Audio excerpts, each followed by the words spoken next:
তুমি আত্মবিশ্বাসী সৌন্দর্যের অস্পষ্ট কাটা, তোমার কথায় হৃদয়ের আঙিনায় নেমে আসে রৌদ্রোজ্জ্বল বসন্ত। তুমি প্রাকৃতির প্রফুটির অপরূপ গোলাপ, যার মিষ্টি সুবাসে বাতাস গতিপথ ভুলে থমকে দাঁড়ায়। তোমার গোলাপি পাপড়ি ঠিক যেন ভোরের আলোয় রাঙানো উষ্ণ স্বপ্ন।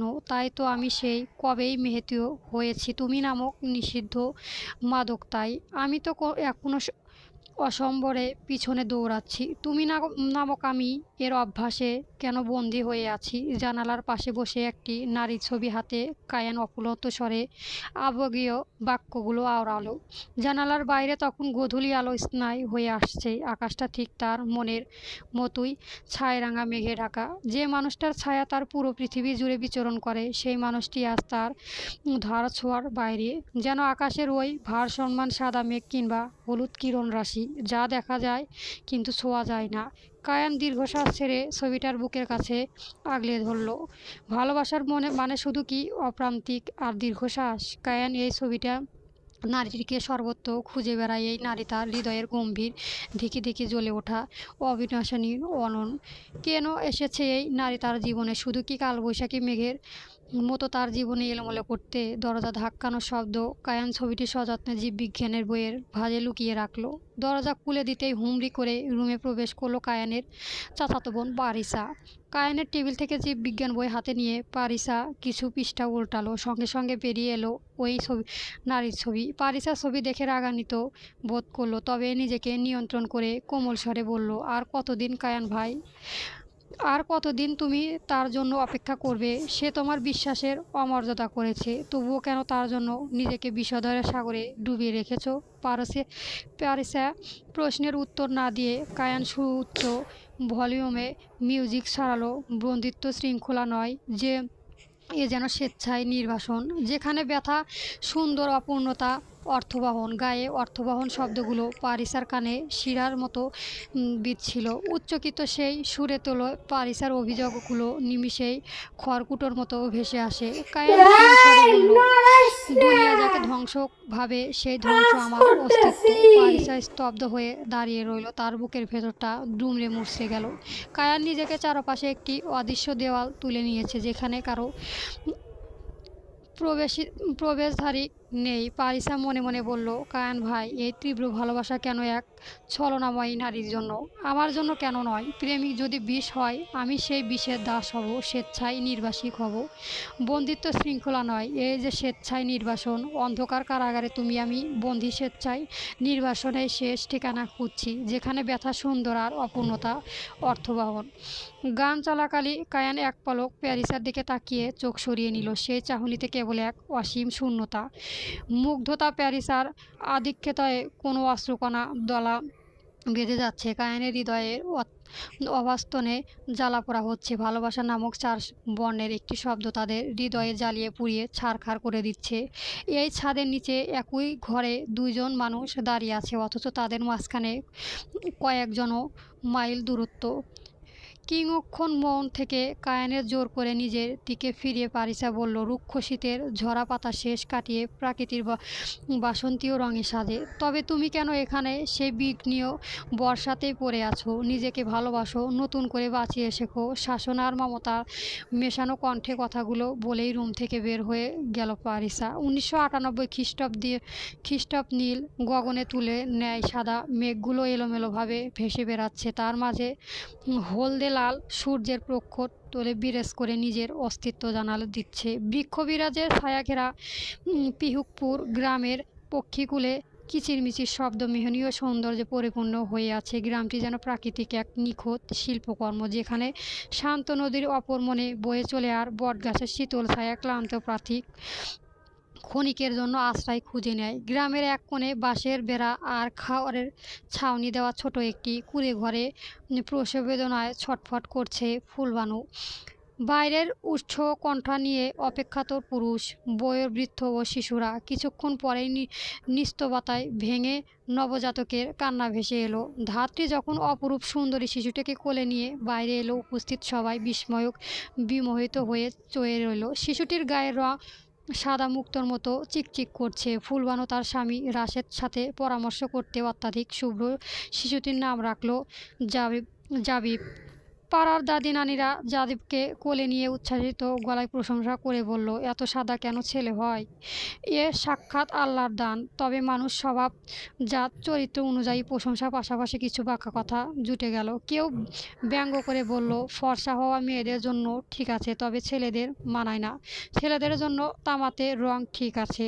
ওসব ব্যঙ্গাত্মক কথা ফুলবানু কোনো কানে নিত না, বরং সন্তানকে কোলে নিয়ে তার চোখের আনন্দ ও ভালোবাসা ও অশ্রু নেমে আসতো। তিনি পরম স্নেহে পরশের সন্তানকে বুকের সাথে ঝাপটে ধরতেন। তিনি যে এই তুলতুলে নরম শিশুটি তার তপ্ত জীবনের এক পলাশ বৃষ্টি। সামনে সময়ের সাথে সাথে জারিফ বড় হতে লাগলো। মায়ের কোলে শুয়ে সে প্রকৃতির রহস্যময় রঙিন গল্প শুনত। বাবার কোলে ঘেঁষে বসে সন্ধ্যার তারা গণনা করত।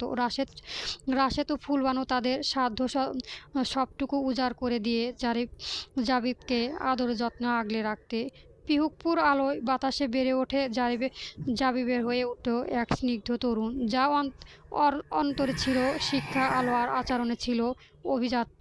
ড্রয়িং রুমে আলোচনায় গুঞ্জন।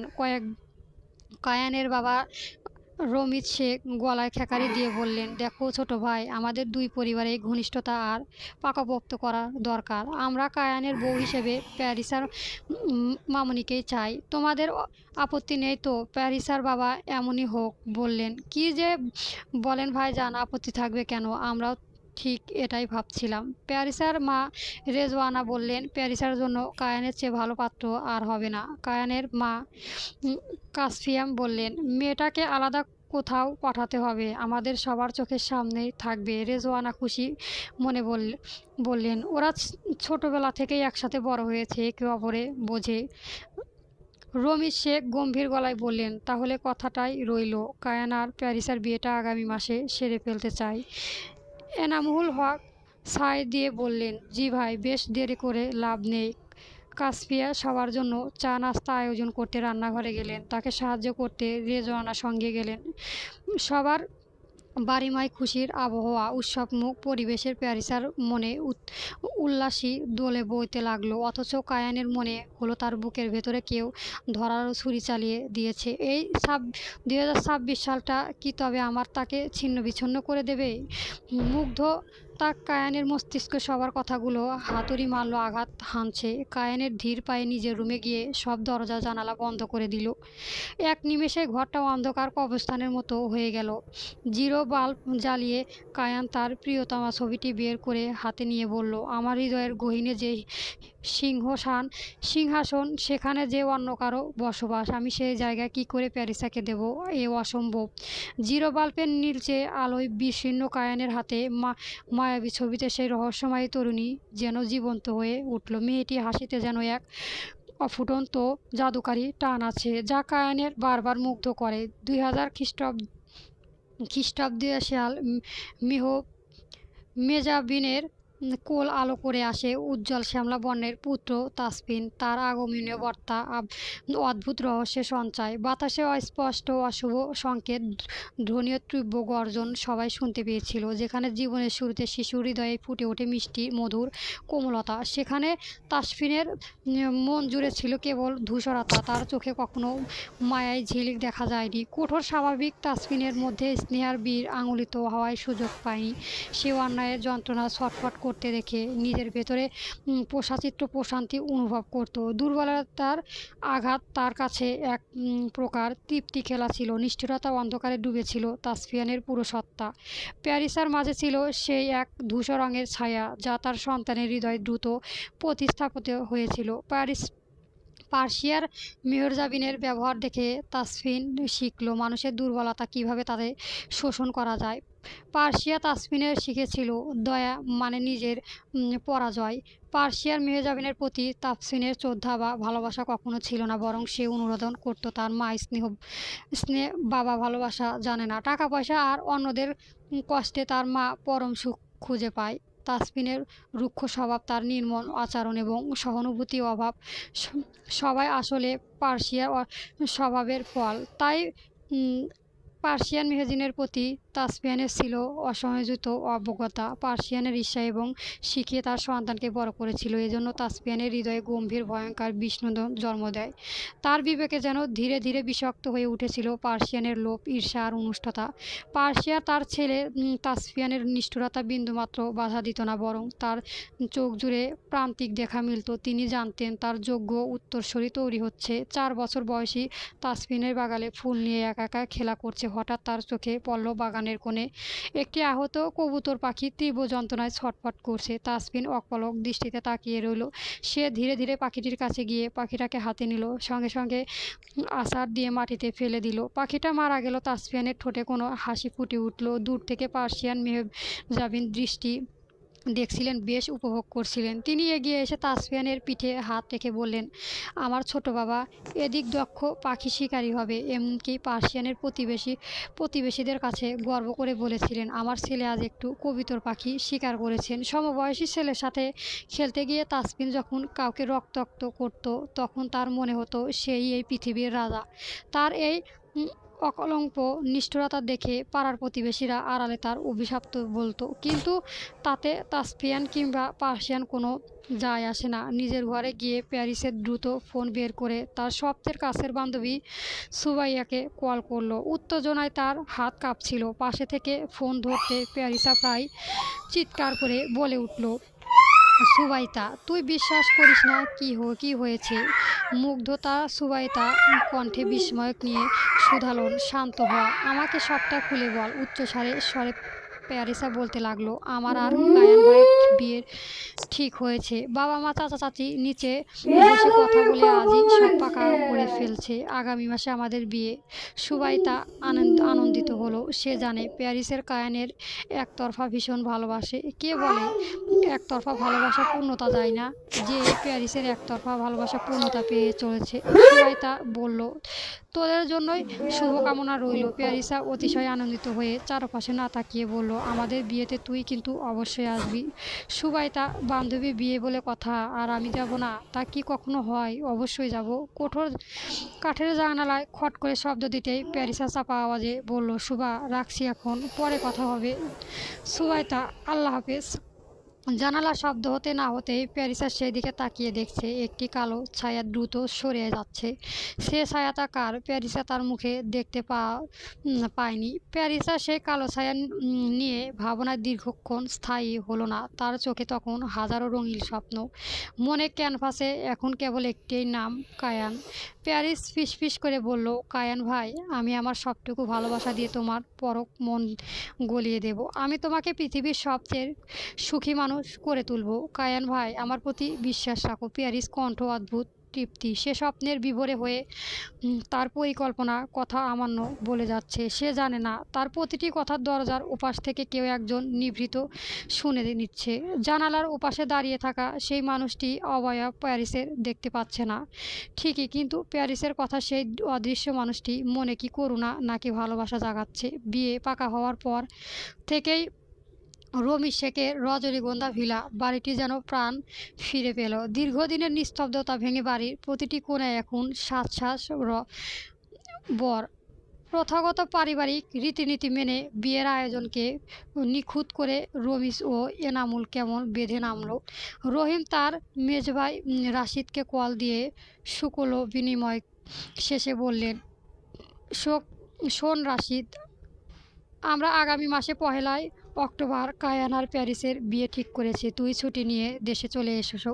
ভাতিজার বিয়ে, আপন চাচা বিদেশ বিভুঁইয়ে পড়ে থাকবে, তা ভালো দেখায় না। রশিদ সায়ন দিয়ে বলল, ছুটি নেওয়া বহুত ঝামেলা, কিন্তু বিয়ের বাড়ি আনন্দ অনুষ্ঠানে না থাকলে লোকে মন্দ কথাই কইবে। পরে বাড়ি আর মেয়েদের বিয়ে দিতে ঝামেলা হবে। সব আত্মীয়রা তো আর বাড়ির মধ্যে করা যাবে না। আমি সময়ে আগে ছুটি নিয়ে বাড়িতে হাজির হব। রশিদের আশ্বাসে রমিজের মুখে এক চিলতে অস্বস্তি হাসি ফুটে উঠল। তিনি ফোন রেখে প্রসন্ন মুখে সবার দিকে তাকিয়ে বলল, রশিদ আসবে বলেছে। এবার রিয়া আর ফিহানকে খবর দেয়। রশিদের সাথে কথা শেষ করে রহিম তার বড় বোনের রিয়াকে কল দিতেই ওপাশ থেকে কায়ানের রিয়া ফুপুর চড়া গলা শোনা গেল। রিয়া, কী রে রমু? অসময়ে বড় বাবুর কথা মনে পড়ল যে। সব ঠিকঠাক আছে? রমি হৌ হৌ করে হেসে উঠল, বললেন, সব ঠিক আছে বুবু। আগামী মাসে 1লা অক্টোবর কায়ান আর প্যারিসের বিয়ে। আপনি ব্যাগ গোছানো শুরু করেন। দুলাভাই আর শারজিয়ার মামনিকে নিয়ে দ্রুত চলে আসেন। রিয়া খুশি হয়ে বলল, কায়ান সোনার বিয়ে, আমার কলিজার টুকরো কত বড় হয়ে গেছে। ফিহানকে কি জানিয়েছিস? দাঁড়া, আমি ওকে এখনই ফোন দিচ্ছি। আমরা কাল পরশুর মধ্যে আসছি। বিয়ের 1 মাস আগে না গেলে কি আর হুল্লোড় জমে। রমিজ ফোন রেখে সবার ছোট বোন ফিহামকেও আলাদা করে ফোন দিল। ফিহাম স্বভাবতই একটু শান্ত আর আবেগপ্রণয়। বিয়ের কথা শুনতেই ওপাশ থেকে তার গলার স্বর আনন্দে বুঝে এলো। তিনি বললেন, ভাইজান, এই দিনটার জন্যই তো এতদিন অপেক্ষা করছিলাম। মা বাবা বেঁচে থাকলে আজ খুব খুশি হতেন। আমি এখনই বলে দিচ্ছি, কোনটা যা করার আমরা বাড়িতে গিয়েই একসাথে করব। রমিজ ফিতা কথায় সাড়া দিয়ে ফোন রাখলেন। মুগ্ধতা কাসফিয়া বললেন, রজনীগন্ধা ভিলায় এবার সত্যিকারের মেলা বসবে। রওজানা প্যারিসের তৈরি করা নারিকেলের পিঠা সবাইকে পরিবেশন করতে লাগলেন। কাসফিয়ার প্যারিসের মাথায় হাত বুলিয়ে বললেন, পাক্কা গৃহিণী হবে। লজ্জায় প্যারিসের ফর্সা গাল লাল হয়ে উঠল। প্যারিসকে লজ্জা পেতে দেখে হাসির রোল পড়ে গেল। প্যারিসা দৌড়ে রুমে পালিয়ে গিয়ে স্বস্তির নিঃশ্বাস ফেলল। তার মুখে লজ্জার রাঙা হাসি। ড্রয়িং রুমে যখন হাসির উৎসবে আমেজ তুলঙ্গে, তখন বারান্দায় রেলিং ধরে দাঁড়িয়ে কায়েন ভাবছে, পুরো পরিবারের আঁকা আনন্দমহল বৃত্ত একা হাতে ছিঁড়ে আমি কি বের হতে যেতে পারবো? নিজের রুমে বসে প্যারিসা ভাবছে, কায়ান ভাই, তোমার শোকের সময় শেষ, এইবার শুরু ভালোবাসার পালা। আমার ভালোবাসায় তোমার সব অভিমান গলে যাবে। 2005 খ্রিস্টাব্দ পিকুরপুর হাসপাতালের শান্ত পরিবেশে এক অলৌকিক ঘটনা সাক্ষী হচ্ছে। একটি পুকুর অত্যন্ত সতর্কতার সাথে অস্বাভাবিক হলদে রঙের একটি কান্নারত নবজাতক মানব কল্যাণকে পিহুকপুর হাসপাতালের মেঝেতেই শুইয়ে দিল। আশ্চর্যজনকভাবে মা কুকুরটির বাচ্চাটির মুখে পা বুলিয়ে আদর করতে থাকে, যেন কোলের মা তার সন্তানকে যন্ত্রণা মুছে দিচ্ছে। এমন মানবীয় দৃশ্য দেখে লোকজনে ভীষণ জমে যায়। কেউ হতভম্ব, কেউ স্তব্ধ, কেউ বা চোখে কোণে পানি লুকাতে ব্যর্থ। মানুষের নিষ্ঠুরতা বিপরীতে একটু পশুর অপর মমতা সবার মনে হারিয়ে দিল। ডাক্তার হামিদ ছুটে আসলেন। তার অ্যাপ্রেন কামড়ে ধরল কুকুরটি, যেন অবগত মিনতি স্বরে বলছেন, দয়া করে বাচ্চাটিকে বাঁচান। পরম মমতার মানবের কল্যাণকে কোলে তুলে নিলেন ডাক্তার। শিশুটি কর্ণার আওয়াজে ততক্ষণে অস্পষ্ট হয়ে গিয়েছে, চেহারায় ফ্যাকাশে। তিনি খুব দ্রুত চিৎকার শুরু করলেন। চিকিৎসার পুরো সময় ডাক্তারের রুমের বাইরে চুপচাপ বসে রুমের দিকে তাকিয়ে রইল কুকুরটি। একজন সহায়ক লোক কুকুরটির দিকে একটি পাউরুটি এগিয়ে দিল। পাউরুটি খাওয়ার জন্য মুখের কাছে নিয়েও খেলো না সে। পা দিয়ে আলতোভাবে একপাশে সরিয়ে রাখলো। তারপর আবার অশ্রুজল আঁখি নেমে ডাক্তারের রুমের দিকে একদৃষ্টে তাকিয়ে রইল। পশু পাখি মানেই মায়া, বিশ্বাস, মমতা, করুণা, উৎকণ্ঠ সবার আছে, শুধু তাদের মানুষের ভাষা কথা বলার মমতা নেই। হাসপাতালে বারান্দায় জলটা কমে গুণঞ্জন থামল না। ডাক্তার হামিদ পরম যত্নে শিশুটির চিৎকার চালিয়ে যাচ্ছিল। কয়েক ঘন্টা পর ডাক্তার বেরিয়ে আসলেন। কুকুরটি এবার স্বস্তি নিঃশ্বাস ফেলে ডেকে উঠল। অদ্ভুত ব্যাপার, শিশুটির জীবনের ঝুঁকি কেটে যাওয়ায় পরপর কুকুরটি ধীরে পায়ে হাসপাতালের চত্বর ছেড়ে অজানা উদ্দেশ্যে রওনা হলো। ডাক্তারের প্রথম সন্দেহ সঠিক প্রমাণিত হলো। জন্ডিস নিয়ে নিষ্ঠুর ধারায় মায়াবী ছোট কন্যাটি জন্মগ্রহণ করেছে। জন্ডিসের তীব্রতা, গায়ের রং স্বর্ণালী হলদে হয়ে গিয়েছে। ডক্টরের সন্দেহ, হয়তো জন্ডিসের কারণে হওয়া হলদে রঙের অভিশাপ ভেবে শিশুটি হৃদয়হীন বাবা মা ডাস্টবিনে ফেলে দিয়েছে শিশুটিকে। সেই অমানবিক পরিবেশে থেকে ভালোবাসা আর করুণায় এক প্রতীক হয়ে শিশুকে উদ্ধার করে নিয়ে আসে কুকুরটি। যদিও ডাক্তার হামিদ জানে না তার দ্বিতীয় সন্দেহ সঠিক কিনা, তবুও ডাক্তারের মন বলছে হয়তো এমনটাই ঘটেছে। রজনীগন্ধা ভিলায় রমিন শেখের সভাপতিত্ব কোনো কেনাকাটায় মহাপরিকল্পনা চলেছে। রমিন শেখের আদেশে খাতা কলম নিয়ে মহানন্দে রিয়া বসে আছে। রেজওয়ানার ইচ্ছেতে প্রাধান্য দিয়ে প্যারিসের জন্য ভারী কাজের লেহেঙ্গা, লাল চুড়ি, লাল হিজাব, প্রসাধনীয় সামগ্রী কেনা হলো। প্যারিসের বিয়ে পোশাকের সাথে ম্যাচিং করে কায়ানের জন্য লাল শেরওয়ানি এবং লাল পাগড়ি কেনা হলো। বাড়ির অন্যান্য পুরুষ ও মহিলাদের জন্য যথাক্রম সিঙ্গেল পাঞ্জাবি ও কাতান শাড়ি কেনা হলো। প্যারিসের জন্য সীতাহার, ঝুমকো, বালা, নূপুর, টিকলি, বিনা আংটি এবং আয়নের জন্য একটা সোনার আংটি গড়ানো হলো। রশিদের তর তরকিদের পুরো রজনীগন্ধা ভিলা মরিচ বাতির দ্বারা সজ্জিত হলো। বাড়ির সবার পরামর্শ অনুযায়ী ঠিক হলো বিয়ের ভোরের জন্য বাসমতি চালের পোলা, চিকেন রোস্ট, খাসির মাংস, চিংড়ি চাপ, দই ও রসগোল্লা পরিবেশন করায়। কায়ান ঘরের চেয়ারে চুপচাপ বসে আছে। ফিতা আর কাসফিয়া কায়ানের রুমে প্রবেশ করলো। কাসফিয়া কায়ানের মাথায় হাত বুলিয়ে বললেন, বাবা কায়ান, তোর বিয়ের বয়স হয়ে যাচ্ছে। আমরা তোর জন্য প্যারিসকে খুব পছন্দ করেছি, জানি। মায়ের পছন্দ তুই ফেলতে পারবি না কায়ান। মা, আমার জীবনে এত গুরুত্বপূর্ণ একটা বিয়ে আমার অজান্তেই হচ্ছে। তোমরা আমার কথাটা একবারের জন্য ভাবলে না? কাসফিয়ার মাথায় আকাশ ভেঙে পড়লো। কায়ান প্যারিসকে বউ হিসেবে চায় না, অথচ রমিজ যে নিজের প্যারিসকে পুত্রবধূ করে আনার প্রস্তাব দিয়েছে। কি হবে এখন? মুগ্ধ তাফিয়া কায়ানের পিঠে আলতোভাবে হাত রেখে বললেন, আমার বিয়ে তো তোর বিয়ের সমস্ত আয়োজন প্রায় শেষ করে ফেলেছি, শুধু বিয়ের কাঠ আর অন্যান্য আত্মীয় স্বজনদের দাওয়াত দেওয়া বাকি। কায়ান ক্ষীর স্বরে বললেন, তাহলে এই দুইটি কাজ অসম্পূর্ণ রেখে দাও। আমি পারিসাকে বোন হিসেবে চিনি, আমি পারিসাকে বউ হিসেবে মানতে পারবো না। ফিহা হো হো করে হেসে উঠে বললেন, পাগল ছিলে, এই সামান্য ব্যাপার, এইগুলো সময়ে সাথে সাথে ঠিক হয়ে যাবে। তুই তো আমায় ভয় ধরিয়ে দিয়েছিলি। আমি ভাবলাম তোর আবার কোনো পছন্দ আছে নাকি। কায়ান একটা বড় দীর্ঘশ্বাস ফেলে অফুরন্ত স্বরে বলল, আছে। ফিহা কায়ানের ঘাড় ঝাঁকিয়ে বলল, তুই পাগল হয়ে গিয়েছিস? বিয়ে যখন ঠিক হলো তখন এই কথা বলিসনি কেন? ঠিক হওয়া বিয়ে ভেঙে গেলে প্যারিসা মেয়েটা মনে কি অবস্থা হবে তুই বুঝেছিস প্যারিসা? না। কায়ান ধীরে ধীরে তার ছোট ফুপুর থেকে নিজেকে সরিয়ে নিয়ে বললেন, বিয়ের ব্যাপারে আমার এই প্রথম জানানো হলো। কাসফিয়ার শাড়ির আঁচল দিয়ে চোখ মুছে বলল, তোর পছন্দর মেয়েকে? কানাই নিরুত্তর রইল। প্যারিসার পানি খেতে যাচ্ছিল। কায়ান প্যারিসাকে বিয়ে করতে অস্বীকৃতি জানালো। সে থমকে দাঁড়ায়, তার হৃদয় ছিন্ন বিচ্ছিন্ন হয়ে যাচ্ছে। কায়ান চুপ থাকা প্যারিসের বক্ষপিঞ্জরে ছুরি ন্যায় আঘাত হানালো। প্যারিসার কটাক্ষ স্বরে কায়ানের বলল, কায়ান ভাই, নারীকে, তোমার পছন্দর মেয়েকে বাড়ি আনো, সবার সাথে পরিচয় করাও।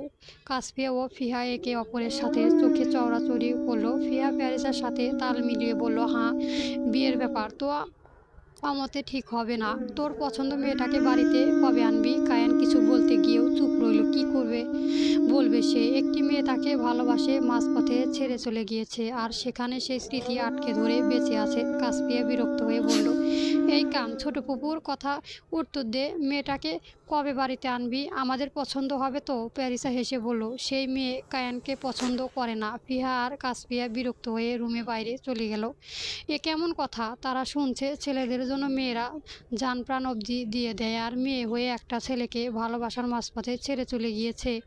এমন বেয়াদব মেয়ের জন্য এত ন্যাকা কান্নার দরকার কি? ফিহা থমথমে মুখে এনামুকে মুলকে গিয়ে বলল, ভাইজান, এই বিয়ে আর এগোনো দরকার নেই। কায়ান স্পষ্ট জানিয়ে দিয়েছে সে এক মেয়েকে ভালোবাসে। রিয়া অবাক হয়ে বলল, কে সে? ফিহা, জানি না। সেই মেয়ে তাকে আর ভালোবাসে না। রিয়া টাইম পাস করেছে মনে হয়। রমি রাগান্বিত স্বরে বলল, ওরকম অভদ্র মেয়েকে আমি কখনোই বউ হিসেবে ঘরে তুলব না। আমার পুত্রবধূ প্যারিসার মামুনি হবে, এটাই শেষ কথা। এনামুল দৃঢ় গলায় বললেন, না ভাইজান, আমি কায়ানের হাতে প্যারিসাকে তুলে দিতে পারবো না। অন্য নারী যার মনে, সে কখনো আমার মেয়েকে স্ত্রী ন্যায্য সম্মান দিতে পারবে না। রমজিত আমতা আমতা করে বললেন, এনামুল, কায়ান ছেলে মানুষ, ওর আবেগের এমন করেছে, বিয়ের পর ঠিক হয়ে যাবে। এনামুল রমজিদের কথা ভাবতে শুরু করলেন। রেজওয়ানা দৃঢ় স্বরে এনামুলকে বললেন, ভাবনার চিন্তা বন্ধ করো। তোমার বড় ভাইয়ের কথা গলে যেও না। তোমার বড় ভাই নিয়ে বিয়ে প্রস্তাব দিয়েছে, তারা কি তাদের ছেলে পছন্দ অপছন্দের কথা জানতে না? তাদের ইচ্ছে ছিল আমার মেয়েটাকে দুর্নাম করার। ভাগ্য ভালো আত্মীয় স্বজনদের দাওয়াত দেওয়া হয়নি, না হলে আমার মেয়ে গলায় দড়ি দিয়ে মরা লাগতো। সে তুমি যাই বলো, আমি আমার মেয়েকে এমন অভদ্র ঘরে বিয়ে দেব না, আর একই বাড়িতে আমার মেয়েকে রাখবও না। রমিত স্বস্থ স্বস্ত্রভঙ্গী হয়ে জিজ্ঞেস করলো, তুমি কি এখানেই বাড়ি ভাগ করতে চাচ্ছ? রোজওয়ানা নির্বিঘ্ন স্বরে জবাব দিল, তাছাড়া অন্য উপায় দেখছি না। আমি মা হয়ে কায়েনের চোখের সামনে মেয়েটাকে রেখে মেরে ফেলতে পারবো না। এনামুল, রেজওয়ানা কথায় আমার কথা।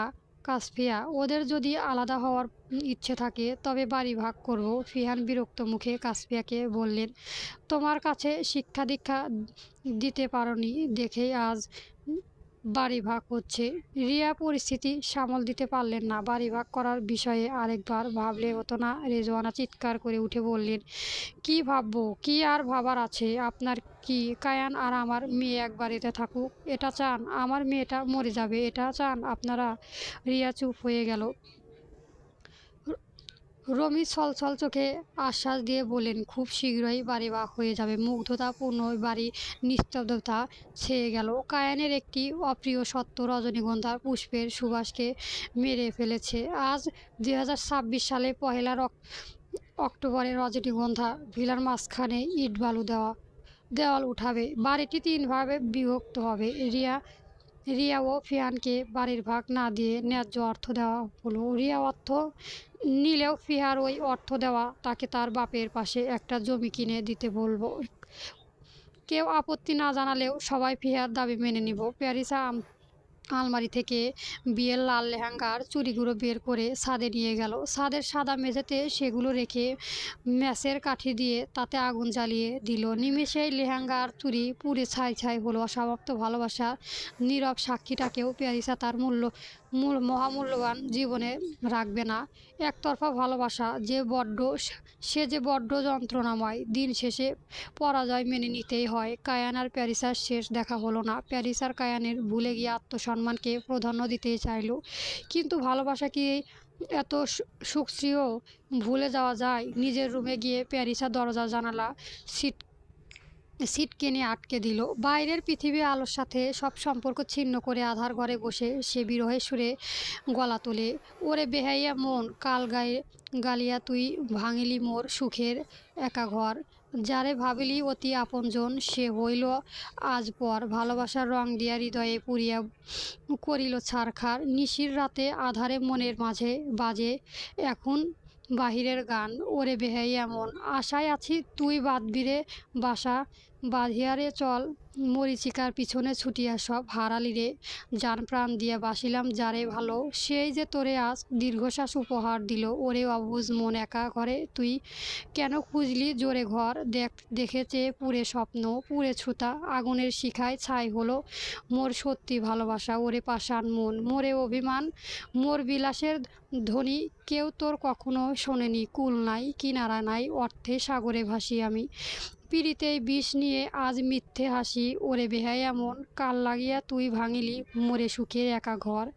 যারে ভাবিলি অতি আপনজন সে হইল আজ পর, সে হইল আজ ভীষণ পর। প্যারিসের বেদনার সুরে মলির বিলুপ্ত অন্ধকার রুমে চার দেওয়ালের প্রতিনিধিত্ব হয়ে প্যারিসের আজ কোলায় মনে আঁচড় পড়েছে। সেই দিনের কালো ছায়া আর কেউ নয়, বরং কায়ানের বড় বোন কেয়া। বাড়ির মধ্যে আত্মবিশ্বাসী হোক, এটা কখনোই কেয়া চায়নি। তবে কেয়া ইচ্ছে অনিচ্ছে এই বাড়িতে দেখা না, কারণ কেয়া ডিভোর্সি। কেয়া যে এই বাড়িতে থেকেও নেই। বাড়ি কোনো উৎসব অনুষ্ঠানে কেয়াকে রাখা হয় না। আজ প্যারিসের জন্য কেয়ার একটু মন খারাপ লাগলেও কেয়া ভীষণ খুশি। 11 বছরের শান্তশিষ্ট প্রিয়তা 5ম শ্রেণীতে পড়ে। পড়ালেখার মাঝামাঝি ধরনে হলেও কবিতার লেখা তার অসাধারণ প্রতিভা সত্যি সবাইকে মুগ্ধ করে। তার কলমে জাদুকারী ছোঁয়া, প্রাকৃতি বাস্তব রূপ উঠে আসে। প্রিয়তার লেখা পড়া সবাই অবাক হয়ে যায়, টনদধ্য অনেকেই বিস্ময়ক থমকে যায়। পুতুল খেলা বয়সে কবিতা লেখা চারিত্রিকখানি কথা নয়। পরবর্তী গল্প পেতে আমার চ্যানেলটা সাবস্ক্রাইব করবেন এবং গল্পটি কেমন হয়েছে কমেন্ট বক্সে জানাবেন। গল্প আধার রহস্য চলবে।